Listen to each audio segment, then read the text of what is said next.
মসজিদের ব্যাটারি চুরি হয়েছে, কি বলবো, মানুষ কতটুক নিচে পড়ে গেছে, ভিডিওটা দেখুন। বিরাট বড় একটা কথা, মসজিদের ব্যাটারি চুরি হয়েছে।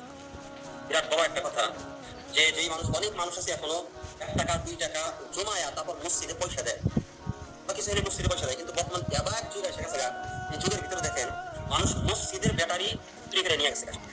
দেখেন এই জায়গায় একটা ব্যাটারি আছিল। মানুষ কতটুক নিচে নামলে এমন কাজ করতে পারে?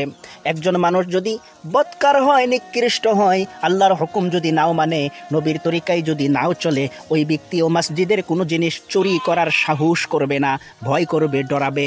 আর এই মানুষটা কেমন মানুষ, যে এই ব্যক্তি মসজিদের ব্যাটারি চুরি করলো, এর ভিতরে কি ভয় বলতে, ডর বলতে কোনো কিছুই নাই। মসজিদ আল্লাহর ঘর, ফেরেশতার মহল, জান্নাতের টুকরা। সেই মসজিদের ভিতরে থেকে কিভাবে ব্যাটারি নিয়ে যাওয়া হয়েছে, যেই ব্যাটারিটা লাগানো হয় এবং মাইকের দ্বারাই আজান দেওয়া হয় মানুষকে, হাইয়া আলা সলা আও নামাজকে লিয়ে হাইয়া আলাল ফালা ইসকে আন্দার কামিয়াবি হ্যায়, মানুষকে কামিয়াবির দিকে আহ্বান করা হয়, সেই মসজিদের ব্যাটারি চুরি করে নিয়েছে। ভিডিওটা অনেক শেয়ার করেন, চোরের কান পর্যন্ত যেন এই আওয়াজ পৌঁছে।